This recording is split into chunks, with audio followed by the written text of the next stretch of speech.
Hello friends, welcome to this JCA Ecosistema channel. I am Jose Carlos Abdallah and I am going to show you two videos related to the creation of the first electric car in Argentina and why not in South America. It all began in 1989 with the meeting of three friends, Horacio Bestani, Rid Best Vestani and Jose Collado, who spoke with the intention of creating an ecological car.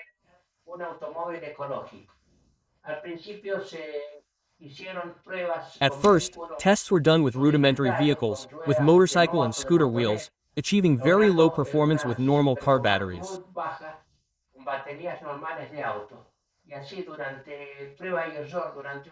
And so through trial and error, during a fairly long period of experience, with our own electronics, we managed to arrive at the first prototype in 1990.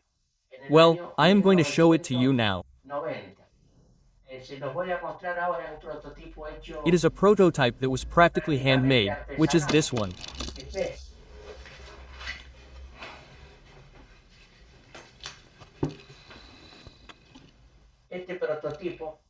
This prototype had very good performance. It was made with wheels from a Renault Gordini, also a vehicle of the time, and the chassis was completely handmade.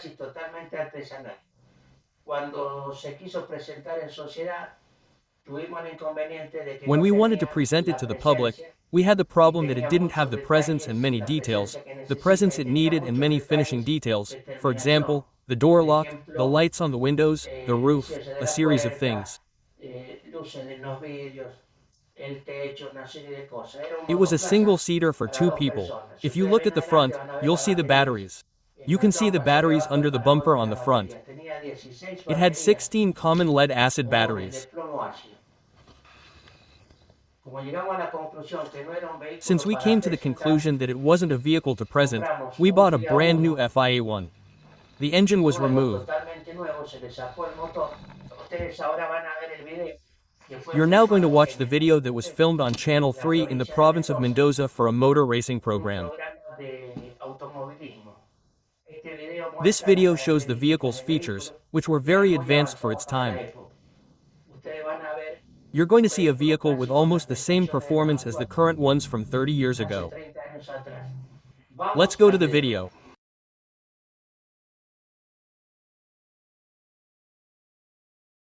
Well, the project is a completely new concept of what a common automobile is. This is an electric car.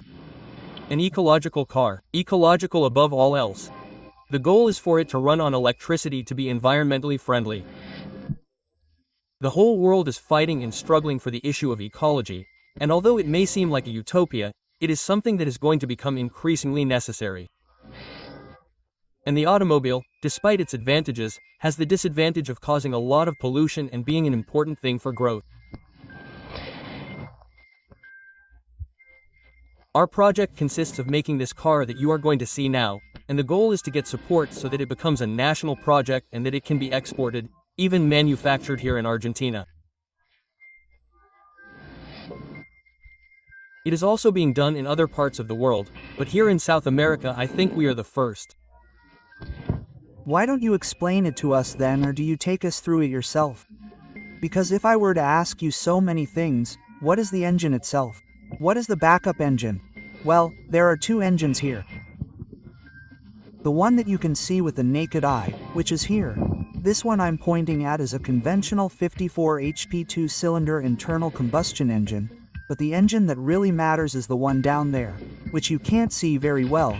It's an electric motor that's coupled to the car's conventional transmission. This is a Fiat one. How much weight are we talking about with this engine or this car? The car originally weighs around 1,000 kilograms, but with all the equipment plus the battery, which is the real drawback of this type of car, it goes down to 100 kilograms, which is quite detrimental to us. What we're trying to do is design a lighter car, which means the chassis part and everything that's not essential for electric operation, making it lighter in fiberglass or another type of design. What would this blue thing we see here be? This is a depressor that had to be installed because, since the electric motor doesn't have proper deceleration due to compression in the original servo brake system, there was no depression. So, it has an additional depressor. Explain to me a little bit about how this vehicle is transmitted, since you told me it uses and we are looking at an original gearbox. The connection from the engine to the gearbox is a conventional connection, I would also say. It is coupled with the clutch in direct drive and has 5 speeds. The electric motor has constant revolutions that are managed by this gearbox. This is the electronic part that manages the dosage of energy that goes to the electric part of the engine. Since it maintains the speed of the revolutions constant, the gearbox is used to give the car more charge, more so that it can give its speed. In turn, it is managed with a control that has the same accelerator and simultaneously accelerates the carburetors so that when it runs in hybrid mode, everything is also coupled. Hybrid means that it can run on gasoline and electric. It would be an internal combustion engine and an electric motor. Electric, when the two work together, the maximum speed can reach 140 kilometers. Please, I repeated myself, 140 kilometers and 100 kilometers in electric mode alone. What do you think the car weighs, you told me, without the engine? Well, we weighed it complete with the engine and everything, 14 kilogram. It's quite heavy, but considering the other electric cars in the world, they all run into the same problem, which is the weight of the batteries, until batteries are developed that aren't made of lead, because batteries are made of lead acid. There are lighter batteries, but in terms of weight, power they don't have the same performance as lead acid. At least up until now, there is technology that can be quickly felt, right? Technology so sophisticated that the car will never leave, at least not at the moment. We've put the batteries under the seat. I'll show you now. They've made compartments under the seats in an attempt to share the weight between the rear axle and the front axle. And when you recharge it, do you recharge it here or on the side? No, it has a very small built-in charger and you take a cable out directly and plug it into the household power supply.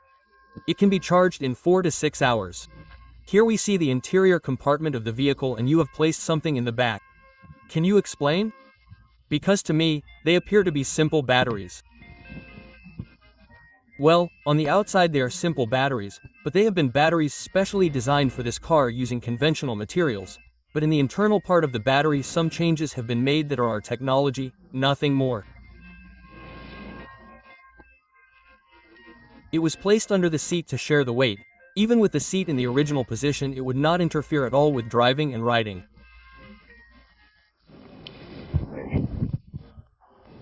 Here, if the camera does not follow, we have noticed that it has a speaker and everything.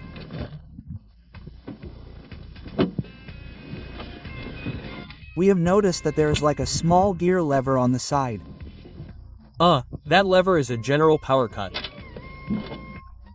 Moving it backwards disconnects the entire system. We have 2 meters. One of them shows the amount of energy it has, that is, the fuel tank usually reserves it, and the other shows the consumption that is produced at the time one is running. The rest is very similar. All the common parts of the car are used. Internally, that means that except for finding what I call a small gearbox and these gauges, gauges, I think they were called. Are gauges. Formed into a voltmeter and an ammeter. Batteries are designed here in Mendoza or in the country, they are not designed here in Mendoza. I have the virtue of having been a battery assembler by inheritance. My father assembled batteries a long time ago and I think he was the first in Mendoza to assemble batteries, and I assimilated that like someone who assimilates something that is already there, you know? Then I studied electronics, engineering, and there I put it all together and more or less it worked. Many times we built cars that worked for us. We would reach 3 kilometers. He didn't have to come walking. We brought him with us, a disaster, and that's how a study was produced. That's why I'm telling you, the confidence they had in the project is as important as the project itself, because there were 4 years, and you have to put up with 4 years of failure, and where, at any moment, you throw everything away, and the time came to turn it into a car with a positive conception, like a car like this. A brand new car was bought. I think this is interesting because you see it incorporated into this FIA one. Sure. And I think that the external image, although it is true that it is based on the design of an engineer or several engineers who were working on the project for the concession of this vehicle, you took advantage of the vehicle, you took advantage of that engineering to incorporate your engine and show people that you can really have a car so that the lady can go to the supermarket, or as you explained, this vehicle doesn't have air conditioning, but we don't need to go buy air conditioning to move it. Explain that to me clearly. Sure, I was telling you that currently, a 130 HP 8-cylinder car is used to go buy 1 kilogram of meat at the supermarket, and what they wanted to do with this is to have a small, urban car for family use and exclusively for urban use, where it doesn't pollute, there's no noise, and it can act as a kind of second car, and not so much a second car if you think about what it has in the hybrid part. That's why we thought of the hybrid. When we talk about the hybrid, it's the other additional engine to increase the autonomy and have another type of performance. People will also be very happy that there will be no pollution. Since there are no exhaust pipes, there's no smoke or pollution. We would like to thank you for having given us the opportunity and having taken us into account for the presentation of this vehicle. I don't think it has been presented on television yet, right? That's why it's a San Martin project. Then it will be made into a Mendoza project, then we'll make it a national project. If you are from our town, with our origins here in San Martin, what we thought was best is for you to have it first. What we ask is that you collaborate with us in the dissemination and if possible, go out to the provincial and then national level. I don't know how you handle this type of news. Well, thank you very much to you and we will all be proud that there are many cars like this in the country, I think. Thank you. Well, you just watched the first video that I mentioned and now you are going to see the performance compared to other cars that were being manufactured in the world. Here we have the performance that we had achieved at that time and we are in 6th place. In 1st place was the Impact from General Motors that gave 160 kilometers of speed and had a range of 200 kilometers. It is a car that they had spent a fortune on and with lead-acid batteries. At that time, lithium batteries did not yet exist. In 2nd place was the BW Kid from Borbigen with 130 kilometers of speed and you will see hybrid.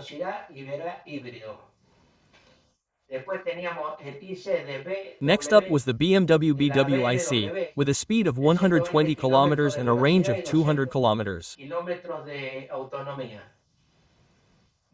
In 4th place was the Renault Zoom.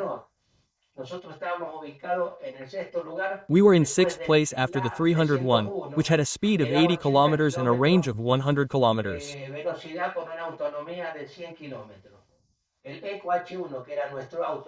The Eco H1, which was our car made by the Argentine technology company that my partner and I put together to design this vehicle, gave us a speed of 95 kilometers and a range of 100 kilometers.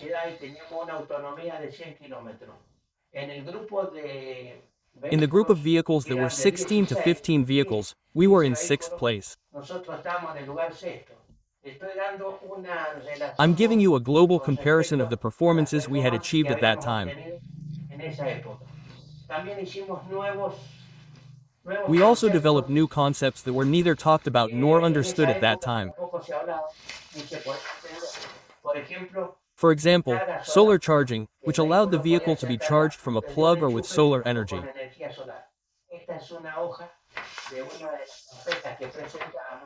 This is a sheet from one of the folders that we presented and I'm already showing you the house with the solar panel to charge the vehicle, a concept that we had with a very advanced vision.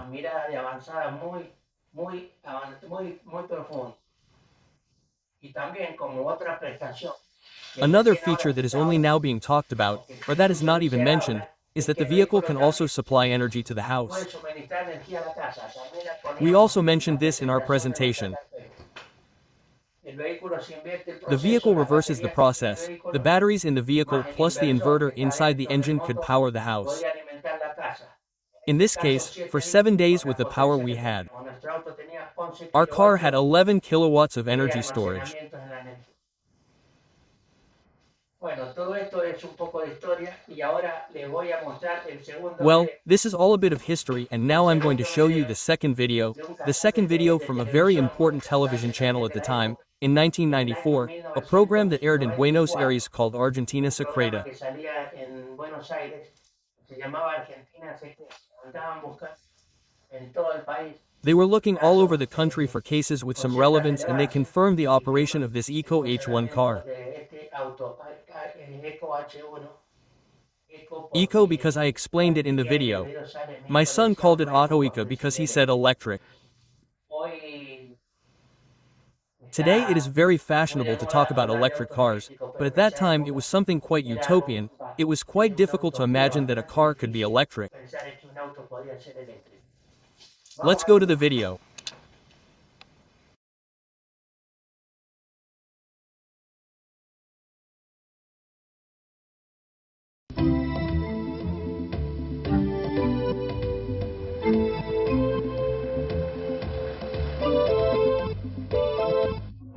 It sounds like a joke, but in the city of San Martin, in the province of Mendoza, there is a man who has an electric car with a plug and everything.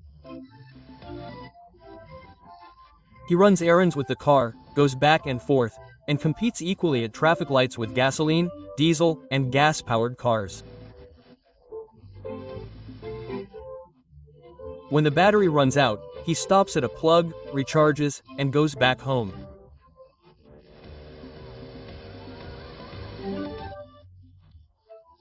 The author of such a unique proposal took his car apart because he was tired of wasting gas and couldn't stand stopping at the pumps.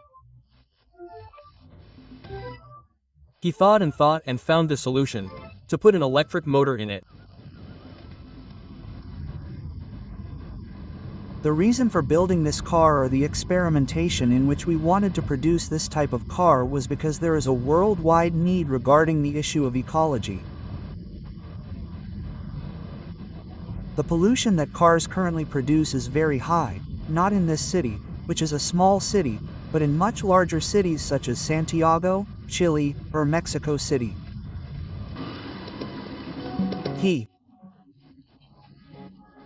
Had to give up part of the trunk to install the batteries and refit the engine so that it would run on electricity, but since he is a mechanic, things were relatively easy for him. His friends would joke with him, but he kept on with the same thing. Gasoline is expensive, very expensive. All cars should be electric.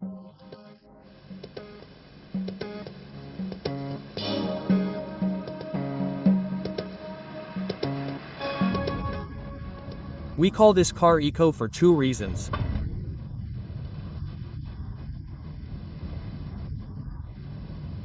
Eco because it is ecological, and because my son used to call it the Eco car, for electric, and I really feel a great affection for the car, since it is as strong as a sun.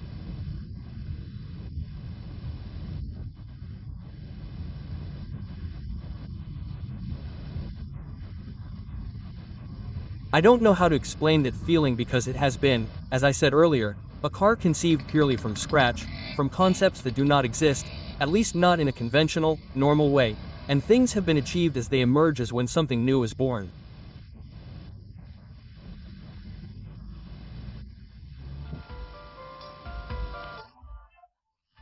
When his friends saw that the car worked, they kept quiet, but for a while after the privatization of the power plants they returned to the fray. Electricity is also expensive, they tell him. But Jose did not Milana. He says, assures, and swears that his car can recharge its batteries with photovoltaic panels. The sun is free, he replies. The car uses less oil, runs smoother, accelerates faster, and has countless advantages over internal combustion engines. It has no spark plugs, distributor, or carburetor. For now, it has limited autonomy, barely 100 kilometers. But of course, it is more than enough for the city. For him, it is like the brainchild of ideas.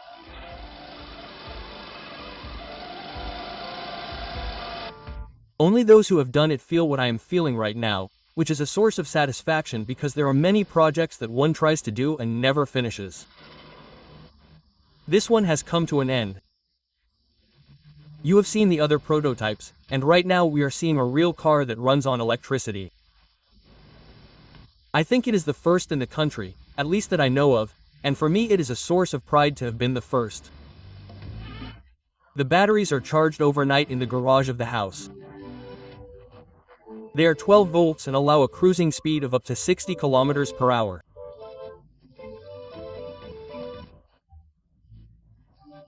If for some reason the house loses power, he can power it from the car for 24 hours.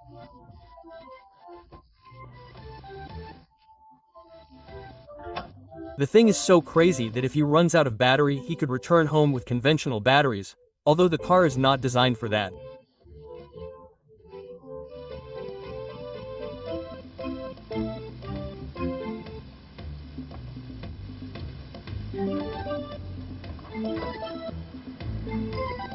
From the outside, of course.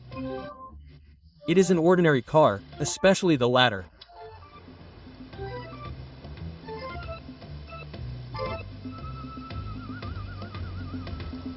Who said that there are things that cannot be done? And who assured that human ingenuity has limits?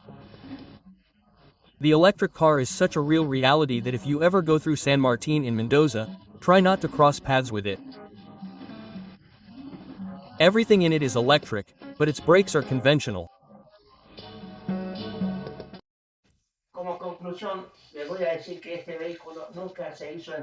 In conclusion, I will tell you that this vehicle was never mass-produced, despite having very good technology and having met the normal parameters of urban operation, because the country's economic situation and the normal ups and downs of this situation never gave it enough confidence or investors, added to the pressure from the different factories.